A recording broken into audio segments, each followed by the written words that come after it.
Welcome back to ARS traveller. എല്ലാവർക്കും ചാനലിലേക്ക് സ്വാഗതം. ഇപ്പം നമ്മളിന്ന് കണ്ണൂർ ഭാഗത്താണ്. കണ്ണൂർ ചാല ബൈപ്പാസ്, നമ്മളെ ബേബി ഹോസ്പിറ്റൽ, അതേപോലെ മിംസ്, ഇതിൻ്റെ ആ ഭാഗത്ത് നിന്ന് കണ്ണൂർ ചാല, അതേപോലെ തന്നെ ചാലക്കുന്ന്, ഈ ഒരു ഭാഗത്തേക്കാണ് നമ്മൾ വന്നത്. അപ്പോൾ അതിനിടയിൽ നല്ല ശക്തമായ മഴ പെയ്തു. അപ്പോൾ ആ ഒരു ഭാഗത്തുള്ള വീഡിയോ അപ്ഡേഷൻ ചെയ്യാൻ വേണ്ടിയിട്ടാണ് വന്നത്. മഴ പെയ്തതിന് ശേഷം കുറച്ച് നമ്മൾ കയറി നിന്നു. അതിശക്തമായ മഴയായിരുന്നു. കണ്ണൂർ ജില്ലയിൽ, കോഴിക്കോട് ജില്ലയിൽ വലിയ രീതിയിൽ മഴയില്ല, എന്നാൽ കണ്ണൂർ ജില്ലയിൽ നല്ല മഴ. ഇപ്പോൾ നമ്മൾ വീഡിയോ എടുക്കാൻ വേണ്ടി വന്നപ്പോൾ കോഴിക്കോട് നിന്ന് വരുമ്പോൾ മഴയില്ലായിരുന്നു, പക്ഷേ കണ്ണൂർ എത്തിയപ്പോൾ അതിശക്തമായ മഴയാണ്. അപ്പോൾ മഴയൊക്കെ കാത്തു നിന്നാണ് നമ്മൾ വീഡിയോ എടുത്തത്. നമ്മൾ കണ്ണൂർ ചാല ചാലക്കുന്ന് എന്ന് പറയുന്ന ഒരു പ്രദേശമുണ്ട്. ആ ഒരു പ്രദേശത്തുള്ള നേരത്തെ ദേശീയപാത നല്ല ചെങ്കുത്തായ കയറ്റമുള്ള ഒരു പ്രദേശമായിരുന്നു. അപ്പോൾ അവിടേക്ക് ഒരുപാട് എക്സ്കവേഷൻ ചെയ്ത് താഴ്ത്തി. അതേപോലെ തന്നെ ഒരു ക്ഷേത്രമൊക്കെ ഉണ്ടായിരുന്നു. ആ ക്ഷേത്രത്തിൻ്റെ ഭാഗത്തുള്ള മണ്ണൊക്കെ എടുത്ത് മാറ്റിയിട്ടുണ്ട്. എന്തായാലും നമ്മൾ ആ വീഡിയോ ക്ഷേത്രത്തിൻ്റെ ഭാഗത്തുള്ള കാഴ്ച കാണിച്ചു. അതേപോലെ തന്നെ ഇവിടെ നേരത്തെ താഴ്ത്തിയ പ്രദേശമായിരുന്നു. ഈ ലെഫ്റ്റ് സൈഡിൽ സോയിൽ നെയിലൊക്കെ ചെയ്തായിരുന്നു. അത് കഴിഞ്ഞിപ്പം വീണ്ടും മണ്ണടിച്ച് ഉയർത്തിയിരിക്കുകയാണ്. അതേപോലെ തന്നെ അപ്രോച്ച് റോഡ് നിർമ്മിക്കാൻ വേണ്ടിയിട്ട് പാനലുകളൊക്കെ വെച്ചിട്ട് ഇപ്പോൾ ഈ ഒരു ഫ്ലൈ ഓവർ ചാലക്കുന്ന്, ഈ ഒരു ഭാഗത്തുള്ള വലിയൊരു ടേണിങ്, ഒരു T ജംഗ്ഷൻ പോലെയുള്ള ഒരു പ്രദേശമായിരുന്നു.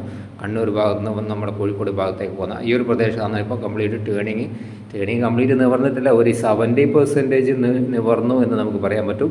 ഒരു 30% ഇപ്പോഴും ബാക്കിയുണ്ട്. എന്നാലും വലിയൊരു T ജംഗ്ഷൻ പോലെയുള്ള ടേണിംഗ് ആണ്. കുറച്ചുകൂടി നിവർത്താമായിരുന്നു എന്ന് വ്യക്തിപരമായിട്ട് എനിക്ക് തോന്നിയിട്ടുണ്ട്. അപ്പോൾ ഈ ഒരു ചാലക്കുന്ന് ആ ഒരു ഭാഗത്തുള്ള കുറച്ചുകൂടി വർക്ക് നടക്കാൻ ബാക്കിയുണ്ട്. മന്ദഗതിയിലാണ് പോയിക്കൊണ്ടിരിക്കുന്നത്. നമ്മുടെ ബേബി ഹോസ്പിറ്റൽ, അതേപോലെ തന്നെ ആസ്റ്റർ മിംസിൻ്റെ ഒക്കെ ഒരു ഫ്രണ്ട് ഭാഗത്താണ്. ഇവിടെയൊക്കെ താറിങ് നേരത്തെ 3 വരിയുടെ ഭാഗം താർ ചെയ്തു. അടുത്ത 3 വരിയുടെ ഭാഗമായിരുന്നു താർ ചെയ്യാൻ ബാക്കി ഉണ്ടായിരുന്നത്. അപ്പോൾ ആ ഭാഗത്ത് താർ ചെയ്തു. ഇനി ഈ ഭാഗത്തുള്ളത് നമ്മൾ ഫ്രിക്ഷൻ വാൾ, ക്രാഷ് ബാരിയറിൻ്റെ വർക്കാണ് കാര്യമായിട്ട് നടക്കാൻ ബാക്കിയുള്ളത്. താറിങ്ങൊക്കെ കഴിഞ്ഞിട്ടുണ്ട്. താറിങ്ങിൻ്റെ മെഷീനുകളും നമുക്കിവിടെ കാണാൻ സാധിക്കും. വിശ്വസമുദ്ര എന്ന് പറയുന്ന കമ്പനിയാണ് ഈ ഒരു ഭാഗത്ത് വർക്ക് എടുത്തുകൊണ്ടിരിക്കുന്നത്. വർക്ക് അതിമാരകമായ സ്പീഡില്ലെങ്കിലും നമ്മൾ ഏതാണ്ട് ഒരു വാഗാടിനോടൊക്കെ താരതമ്യം ചെയ്യാൻ പറ്റും. വാഗാടിനോട് താരതമ്യം മറ്റൊരു വാഗാടിനെക്കാട്ട് കുറച്ചുകൂടി ഫാസ്റ്റാണ് ഒരുപക്ഷെ നമുക്ക് പറയാൻ പറ്റും. അപ്പോൾ നമ്മളെ ചാല ബൈപ്പാസിൻ്റെ ഭാഗത്തു നിന്നുള്ള കാഴ്ചയാണ്. ഇവിടെ 6 വരി പൂർത്തിയായി. സർവീസ് റോഡിൻ്റെ വൺ സൈഡിലെ വർക്ക് കഴിഞ്ഞു. ലെഫ്റ്റ് സൈഡിൽ നമ്മൾ കണ്ണൂർ ഭാഗത്തേക്ക് പോകുമ്പോൾ, താഴ്ച ഭാഗത്തേക്ക് പോകുമ്പോൾ സർവീസ് റോഡിൻ്റെ ഭാഗത്ത് കുറച്ച് വർക്ക് ബാക്കിയുണ്ട്. അതേപോലെ തന്നെ ഡ്രൈനേജിൻ്റെ വർക്ക് ബാക്കിയുണ്ട്. അത്തരം കാര്യങ്ങളാണ് ഈ ഒരു പ്രദേശത്ത് കാര്യമായിട്ട് വർക്ക് നടക്കാനുള്ളത്. അപ്പോൾ മഴയൊക്കെ നമ്മൾ അതിജീവിച്ചുകൊണ്ട് നമ്മൾ മഴയത്ത് വീഡിയോ എടുക്കാതെ മടങ്ങി പോവേണ്ടി വരും എന്ന് നമ്മൾ പ്രതീക്ഷിച്ചിരുന്നു. എന്നാലും കുറച്ച് വീഡിയോ നമ്മൾ എടുത്തിട്ടുണ്ട്. കുറേയൊക്കെ നമ്മൾ കാത്തിരുന്നാണ് വീഡിയോ എടുത്തത്. അപ്പം നിങ്ങളുടെ ഭാഗത്ത് നല്ല രീതിയിൽ സപ്പോർട്ട് ഉണ്ടാവണം. നമ്മൾ ഈ ചാലക്കുന്ന് മുന്നേ ഉള്ള ഒരു വലിയൊരു ഫ്ലൈ ഓവറുണ്ട്. ആ ഫ്ലൈ ഓവറിൻ്റെ മുന്നിലുള്ള കൂറ്റൻ 6 പാനലുകൾ നിർമ്മിച്ച ഒരു അപ്രോച്ച് റോഡാണിത്. അപ്രോച്ച് റോഡ് കഴിഞ്ഞ ഉടൻ തന്നെ ഈ ഒരു ഫ്ലൈ ഓവറിൻ്റെ ഭാഗത്തുള്ള കോൺക്രീറ്റിങ്ങൊക്കെ കഴിഞ്ഞതാണ്. ഇവിടുന്ന് അങ്ങോട്ട് ആ ചാലക്കുന്നിൻ്റെ ഭാഗത്തുള്ള അപ്രോച്ച് റോഡിൻ്റെ വർക്കാണ് കാര്യമായിട്ട് നടക്കാൻ ബാക്കിയുള്ളത്. റൈറ്റ് സൈഡിൽ നേരത്തെ നമ്മൾ സോയിൽ നെയിലിംഗ് ഒക്കെ ചെയ്തൊരു പ്രദേശമായിരുന്നു. അപ്പോൾ ആ സോയിൽ നെയിലിംഗ് ചെയ്ത പ്രദേശമൊക്കെ എന്താ സംഭവിച്ചറിയില്ല. സോയിൽ നെയിലിംഗ് ചെയ്ത ഒരു ഭാഗത്ത് സർവീസ് റോഡാണ് വരുന്നത്. ലെഫ്റ്റ് സൈഡിൽ നമ്മളെ ഇന്ത്യൻ റെയിൽവേ. അപ്പോൾ അങ്ങനെയാണ് നമ്മൾ കുറച്ചുകൂടി മുന്നോട്ട് പോകുമ്പോൾ ഇവിടെയാണ് നമ്മുടെ നേരത്തെ ഒരു ക്ഷേത്രം ഉണ്ടായിരുന്നത്. ആ ക്ഷേത്രത്തിൻ്റെ ഭാഗത്തുള്ള മണ്ണൊക്കെ എടുത്ത് ക്ഷേത്രമൊക്കെ കംപ്ലീറ്റ് പൊളിച്ച് മാറ്റിയതിന് ശേഷം വർക്ക് നടന്നുകൊണ്ടിരിക്കുകയാണ്. ഇവിടെ അതേപോലെ തന്നെ റോഡ് ക്രോസ് ചെയ്തുകൊണ്ട് ഒരു കൾവേർട്ട് വരുന്നുണ്ട്. ആ കൾവേർട്ടിൻ്റെ വർക്കും ഈ ഒരു ഭാഗത്ത് നടന്നുകൊണ്ടിരിക്കുന്നുണ്ട്. ഇവിടെയൊക്കെ നല്ല ടേണിംഗ് ആയിരുന്നു. നേരത്തെ ഇങ്ങനെയും കറങ്ങി തിരിഞ്ഞായിരുന്നു വാഹനങ്ങൾ പോയിരുന്നത്. ഇപ്പോൾ അതൊക്കെ മാറി ഇപ്പം നമ്മൾ ഈ കാണുന്ന എക്സ്കവേറ്ററിൻ്റെ ഒരു ഭാഗത്തു കൂടിയാണ് പുതിയ 6 വരി കടന്നു പോകുന്നത്. അപ്പോൾ ഈ ഒരു ഭാഗത്ത് കണ്ടോ, നമ്മൾ സത്യം പറയാൻ ഇന്ന് വീഡിയോ എടുക്കാൻ വരുമ്പോൾ നമ്മൾ ഈ റൈറ്റ് സൈഡിൽ ഈ കുന്നിൻ്റെ മുകളിൽ കയറി കൊണ്ട് ഡ്രോൺ പറപ്പിക്കാമെന്ന് കണക്കൂട്ടി വന്നാൽ നോക്കുമ്പോൾ അവിടെ കുന്നില്ല. കുറച്ച് ഭാഗം ഈ റൈറ്റ് സൈഡിൽ ഇപ്പോൾ നമ്മൾ ഈ ഒരു എക്സ്കവേഷൻ കണ്ടോ, എക്സ്കവേറ്റർ മണ്ണെടുക്കുന്നുണ്ടോ. ഇവിടെയായിരുന്നു നേരത്തെ ഉണ്ടായ ക്ഷേത്രം ഉണ്ടായിരുന്നത്. അപ്പോൾ ഈ ഒരു ക്ഷേത്രത്തിൻ്റെ ഭാഗത്താണ് ഇപ്പോൾ മണ്ണൊക്കെ എടുത്ത് കഴിഞ്ഞു. അപ്പോൾ ഈ ഒരു റൈറ്റ് സൈഡിൽ കാണുന്ന കംപ്ലീറ്റ് ഭാഗവും മണ്ണ് എടുത്ത് താഴ്ത്തും. പിന്നെ അതേപോലെ തന്നെ നമ്മൾ ചാലക്കുന്ന് നേരത്തെ കണ്ട ഫ്ലൈ ഓവറിൻ്റെ ഭാഗത്ത് അപ്രോച്ച് റോഡ് മണ്ണടിച്ച് ഉയർത്തും. ആ രീതിയിലാണ് വർക്ക്. അപ്പോൾ ഇവിടെയൊക്കെ നമ്മൾ മണ്ണടിച്ച് താഴ്ത്തിയതിന് ശേഷമാണ് ദേശീയപാത കടന്നു പോകുന്നത്. അത് കഴിഞ്ഞ് കുറച്ചുകൂടി മുന്നോട്ട് പോകുമ്പോൾ ഇവിടെ നമുക്ക് കാണാം ലെഫ്റ്റ് സൈഡിൽ ടേണിങ് കണ്ടോ, മരമൊക്കെ കാണുന്നത്. ഇത് പഴയ നമ്മൾ കണ്ണൂർ ഭാഗത്തേക്ക് പോകുന്ന വൺ വേ റോഡായിരുന്നു. റൈറ്റ് സൈഡിൽ ഈ വാഹനങ്ങൾ കടന്നു വരുന്നത് പഴയ റോഡായിരുന്നു. അപ്പോൾ ഇതിൻ്റെ നടുവിലൂടെയാണ് ഇപ്പോൾ 6 വരി കടന്നു പോകുന്നത്. ഇതിൻ്റെ 2 സൈഡിലും ഒരു സർവീസ് റോഡ് വരുന്നുണ്ട്. അപ്പോൾ ഇവിടെയും വർക്ക് താറിങ് കുറച്ച് ഭാഗങ്ങളിലൊക്കെ താറിങ് കംപ്ലീറ്റ് ആയിട്ടുണ്ട്. അതേപോലെ സർവീസ് റോഡിൻ്റെ വർക്ക് ഒക്കെയാണ് ഈ ഒരു പ്രദേശത്ത് നടക്കാറുള്ളത്. ഇവിടെയും വർക്ക് വലിയ ഫാസ്റ്റാണെന്ന് നമുക്ക് പറയാൻ പറ്റില്ല, എന്നാലും താരതമ്യേന വലിയ കുഴപ്പമില്ല എന്ന് വേണം നമുക്കൊരു പക്ഷേ പറയാൻ പറ്റും. അപ്പോൾ അത്തരത്തിലാണ്. ചാലക്കുന്ന് കഴിഞ്ഞാൽ പിന്നെ നമ്മൾ തങ്കയക്കുന്ന്, മുട്ടോളംപാറ എന്നൊക്കെ പറയുന്ന പിന്നെ വേറെന്തോ മുട്ടോളംപാറ, തങ്കയക്കുന്ന് എന്നൊക്കെ പറയും. ആ ഒരു ഭാഗത്തേക്കാണ് നമ്മൾ പോകേണ്ടത്. അപ്പോൾ ഈ ഒരു ഭാഗം കണ്ടോ, ഇവിടെയും മുട്ടോളംപാറ ആ ഒരു ഭാഗത്തേക്ക് പോകുന്നത് ഫ്ലൈ ഓവറാണ്. അപ്പോൾ അതിൻ്റെ മുന്നിൽ അപ്രോച്ച് റോഡാണ്. അപ്രോച്ച് റോഡിൻ്റെ താൽക്കാലികമായിട്ട് ആ മണ്ണിട്ട ഗ്യാപ്പിലൂടെയാണ് ഇപ്പോൾ വാഹനങ്ങൾ പോയിക്കൊണ്ടിരിക്കുന്നത്. അപ്പോൾ ഇവിടെ ഒരുപാട് മണ്ണടിച്ച് കഴിഞ്ഞാൽ പൂർണ്ണമായിട്ട് ഈ ഒരു ഭാഗത്തുള്ള റോഡ് ക്ലോസ് ചെയ്യും. പിന്നെ നമ്മുടെ ഈ ഒരു ഫ്ലൈ ഓവറിൻ്റെ താഴ്ഭാഗത്ത് കൂടിയാണ് വാഹനങ്ങൾ പാസ് ചെയ്ത് പോവുക. അപ്പോൾ ഇവിടെയൊക്കെ കോൺക്രീറ്റിങ്ങിൻ്റെ വർക്ക് കോൺക്രീറ്റിങ്ങിൻ്റെ വർക്കാണ്. അതായത് ഗാർഡറുകൾ ഇൻസ്റ്റാൾ ശേഷം അതിൻ്റെ മുകളിൽ കമ്പിയൊക്കെ കെട്ടി അതിൻ്റെ മുകളിൽ ഷട്ടറിങ് വർക്കാണ്.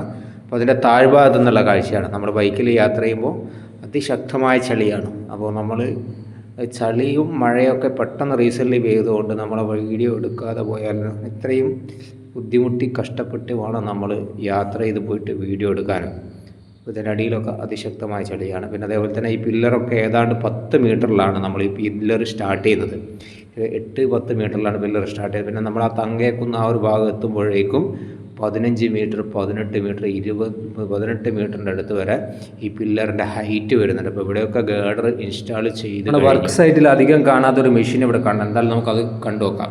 കഴിഞ്ഞ മാസം നമ്മളെ കാസർഗോഡ് ഊരാളുകളുടെ റീച്ചിൽ 2 തൊഴിലാളികൾ ക്രെയിനിൻ്റെ മുകളിൽ നിന്ന് ക്രെയിനിൻ്റെ പൊട്ടിയിട്ട് താഴെ വീണ് മരണപ്പെടുന്ന ഒരു സാഹചര്യം ഉണ്ടായി. അപ്പോൾ നമ്മളെ വടകര സ്വദേശികളായ 2 ആളുകളായിരുന്നു മരണപ്പെട്ടു. അന്ന് നമ്മൾ പറഞ്ഞത് ഈ ക്രെയിന് എന്ന് പറയുന്നത് സാധാരണ രീതിയിൽ നമ്മൾ ഈ ഒരു ഗേഡറുകൾ എക്സ്പാൻഡഡ് ബീമുകൾ ഇൻസ്റ്റാൾ ചെയ്യുന്ന ആ ക്രെയിനിൻ്റെ മുകളിലാണ് സത്യത്തിൽ അവർ ഹൈറ്റിൽ വർക്കെടുത്തത്. സത്യത്തിൽ അത്തരത്തിലുള്ള ക്രെയിനിൻ്റെ മുകളിൽ യാതൊരു കാരണവശാലും വർക്കെടുക്കാൻ പാടില്ല, സേഫ്റ്റി വയലേഷനാണ്. സത്യത്തിൽ ഇതേപോലെയുള്ള മാൻ ലിഫ്റ്റ് അല്ലെങ്കിൽ ബൂം ലിഫ്റ്റ് എന്നൊക്കെ നമ്മൾ പറയുന്ന ഈ ഒരു മെഷീൻ്റെ മുകളിലാണ് സത്യത്തിൽ ഹൈറ്റിലുള്ള ഈ പില്ലറിൻ്റെ മുകളിൽ കമ്പി കെട്ടുക, അല്ലെങ്കിൽ നമ്മൾ ഈ ഗേഡറിൻ്റെ മുകളിൽ കമ്പി കെട്ടുക, ഷട്ടറിങ് വർക്ക്, അതേപോലെ സ്ട്രീറ്റ് ലൈറ്റ് കാര്യങ്ങൾ സ്ഥാപിക്കുക തുടങ്ങിയ ആവശ്യങ്ങൾക്ക് സത്യത്തിൽ ഈ ഒരു മാൻ ലിഫ്റ്റാണ് ഉപയോഗിക്കേണ്ടത്. പക്ഷേ ഈ മാൻ ലിഫ്റ്റ് പല നമ്മൾ വർക്ക് സൈറ്റിലും ഇത് കാണാറില്ല. അപ്പോൾ ഇന്നിപ്പോൾ നമ്മുടെ വിശ്വസമുദ്രയുടെ ഈ ഒരു സൈറ്റിൽ വന്നപ്പോൾ ഇത് കണ്ടിരിക്കുകയാണ്. ഒരുപക്ഷെ അതൊക്കെ വാർത്തയിലൊക്കെ നിറഞ്ഞു തന്നതിന് ശേഷം വലിയൊരു വാർത്തയായി മാറിയതിന് ശേഷം സ്ട്രിക്റ്റ് ഓർഡറിൻ്റെ അടിസ്ഥാനത്തിലാണെന്നറിയില്ല. എന്തായാലും സേഫ്റ്റി വയലേഷൻ നല്ല രീതിയിൽ നടക്കാറുണ്ട് എന്നല്ല, സേഫ്റ്റിയൊന്നും കാര്യമായിട്ടും അധിക വർക്ക് സൈറ്റിലും നോക്കാറില്ല എന്നതാണ് യാഥാർത്ഥ്യം. അതിനിടയിൽ മറ്റ് സംഭവങ്ങളൂടി നമ്മളിവിടെ കാണുന്നുണ്ട്. ഈ മെഷീനൊക്കെ നമ്മൾ ഗൾഫ് രാജ്യങ്ങളിൽ വിദേശങ്ങളിലൊക്കെ വർക്ക് ചെയ്യുന്ന ആളുകൾ, വർക്ക് സൈറ്റിൽ കൺസ്ട്രക്ഷൻ കമ്പനിയിലൊക്കെ വർക്ക് ചെയ്യുന്ന ആളുകൾ ഇഷ്ടം പോലെ കണ്ടിട്ടുള്ള ഒരു സാധനമായിരിക്കും ഈ മാൻ ലിഫ്റ്റ്, ബൂം ലിഫ്റ്റ് എന്നൊക്കെ പറയുന്നത്. അപ്പോൾ നമ്മൾ ഈ വർക്ക് സൈറ്റിൽ കൂടുതലായിട്ട് പലയിടത്തും കാണാറില്ല എന്നതുകൊണ്ട് മാത്രമാണ്. കാസർഗോഡ് അപകടം സംഭവിച്ചതിന് ശേഷമാണോ എന്നറിയില്ല, ഇതിൻ്റെ മുകളിൽ ഹൈറ്റ് ഇപ്പോൾ വർക്ക് ചെയ്യുന്ന ആളുകൾക്ക് നെറ്റൊക്കെ വെച്ചുകൊണ്ട് ഈ കെട്ടിയിട്ടിരിക്കുന്ന ഒരു കാഴ്ചയാണ്. ഒരു പക്ഷേ അതുകൊണ്ടായിരിക്കാം 2 ആളുകൾ, വടകര സ്വദേശികളായ 2 ആളുകളാണ്, സ്വദേശികളായ 2 തൊഴിലാളികളാണ് മരണപ്പെട്ടത്. അതുമായി ബന്ധപ്പെട്ടുകൊണ്ടുള്ള ഒരു താൽക്കാലിക ഒരു സമീപനം എന്നാണോ എന്നറിയില്ല. അങ്ങനെ താഴ്ഭാഗത്തു നിന്നുള്ള കുറച്ച് കാഴ്ചകളൊക്കെ നിങ്ങൾ കണ്ട് ഇനി നമ്മൾ നേരെ ഈ മുട്ടോളംപാറ ആ ഒരു ഭാഗത്തേക്ക്, ഇവിടെയൊക്കെ ഗേഡർ ഇൻസ്റ്റാൾ ചെയ്തു, അതിൻ്റെ മുകളിൽ ഷട്ടറിങ് വർക്കാണ് നടക്കുന്നത്. ഇപ്പോൾ അതേപോലെ 3 പില്ലറിൻ്റെ മുകളിൽ ഇവിടെയൊക്കെ പില്ലർ നല്ല ഹൈറ്റും ഉണ്ട്. അതോടൊപ്പം തന്നെ ഈ ഗേഡർ ഉണ്ടല്ലോ, നമ്മൾ എക്സ്പാൻഡഡ് ബീമുകൾ, ആ ബീമിന് നല്ല ലെങ്ത്തുമുണ്ട്, അതോടൊപ്പം തന്നെ വെയിറ്റുമുണ്ട്. 120 ടണ്ണിൻ്റെ മുകളിൽ വരെ വെയിറ്റുള്ള വലിയ കൂറ്റൻ ബീമുകളാണ് ഇതിൻ്റെ മുകളിൽ സ്ഥാപിക്കുന്നത്. അപ്പോൾ അത്തരം ബീമുകൾ ഒരുപാട് സ്ഥാപിച്ചു കഴിഞ്ഞു.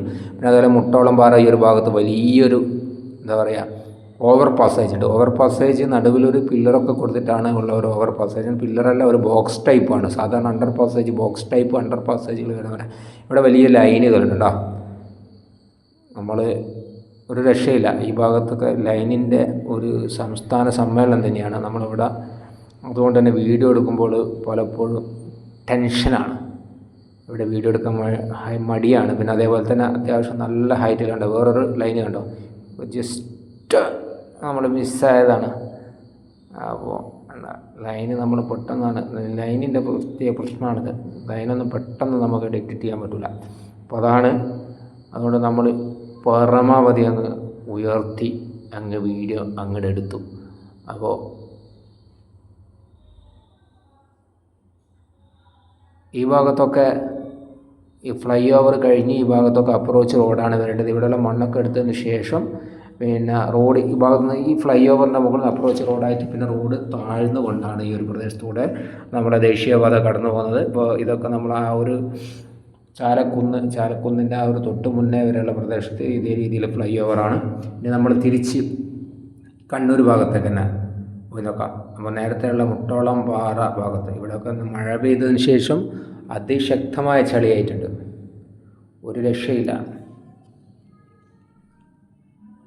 ഇവിടെയൊക്കെ ചളിയായി. അപ്പോൾ നമുക്ക് നേരത്തെ ഇതിലെ ബൈക്കൊന്നും യാത്ര ചെയ്യാൻ പറ്റില്ലായിരുന്നു. ഇപ്പോൾ അത്യാവശ്യം ഇവിടെയുള്ള കൺസ്ട്രക്ഷൻ സൂപ്പർവൈസർമാരും മറ്റുള്ള വാഹനങ്ങളിലൊക്കെ ബൈക്കൊക്കെ ഇതിലെയൊക്കെ യാത്ര ചെയ്യുന്നുണ്ട്. നേരത്തെ കംപ്ലീറ്റ് കുന്നായിരുന്നു. അപ്പോൾ ആ കുന്നൊക്കെ ഏതാണ്ട് ഇടിച്ചൊരു പരുവത്തിലാക്കിയിട്ടുണ്ട്. പിന്നെ അതേപോലെ തന്നെ ഈ ഒരു ഓവർ പാസേജിൻ്റെ മുകളിലൂടെ നമ്മൾ തങ്കയക്കുന്ന് ആ ഒരു ഭാഗത്തേക്കൊക്കെ വാഹനങ്ങളൊക്കെ ഇപ്പോൾ വലിയ വാഹനങ്ങളൊക്കെ ഇപ്പോൾ സഞ്ചരിക്കാൻ വേണ്ടിയിട്ട് റോഡ് പൂർണ്ണമായും തുറന്നു കൊടുത്തിട്ടുണ്ട്. അപ്പോൾ ഇതാണ് നമ്മളെ ഈ ഒരു തങ്കയക്കുന്നിൻ്റെ ഭാഗത്തു നിന്നുള്ള കാഴ്ച. പിന്നെ കണ്ണൂർ ഭാഗത്തേക്കാണ്, താഴേച്ചോ കണ്ണൂർ ഭാഗത്തേക്കാണ് നമ്മൾ പോയിക്കൊണ്ടിരിക്കുന്നത്. വാഹനങ്ങളൊക്കെ പാസ് ചെയ്യുന്നുണ്ടോ, ബൈക്ക്, കാറ്, മറ്റു വാഹനങ്ങളൊക്കെ. ഇവിടെയും ഈ ഒരു നമ്മൾ ഈ ഓവർ പാസേജിന് 15 മീറ്ററോ മുകളിൽ ഹൈറ്റ് ഉണ്ട് ഈ ഓവർ പാസേജിന്. അപ്പോൾ നമ്മളിവിടെ ഇലക്ട്രിക് ലൈനുകൾ ഉള്ളത് കൊണ്ടാണ് അത്യാവശ്യം ഉയർത്തി പിടിച്ചിരിക്കുന്നത്. അപ്പോൾ വീണ്ടും മഴ ഇങ്ങനെ നമുക്ക് വിശ്വസിക്കാൻ പറ്റാത്തൊരു കാലാവസ്ഥയാണ് മഴ സത്യത്തിൽ നമുക്കിപ്പോൾ നൽകിക്കൊണ്ടിരിക്കുന്നത്. അപ്പോൾ അതുകൊണ്ട് തന്നെ വലിയ ലെങ്ത് ഒന്നും ഇല്ലാത്ത രീതിയിൽ നമ്മൾ ഈ വീഡിയോ ഇവിടെ വൈൻഡ് അപ്പ് ചെയ്യും. കാരണം വെച്ചാൽ കാലാവസ്ഥ പ്രതികൂലമായ സാഹചര്യത്തിൽ നമ്മൾ ഡ്രോൺ പറത്തിയാൽ നല്ല മുട്ടും പണി കിട്ടും. പിന്നെ അടുത്ത ഡ്രോൺ ഷൂട്ട് ചെയ്യാൻ നമ്മളിൽ പണി സാധനം ഇല്ലാതാവും.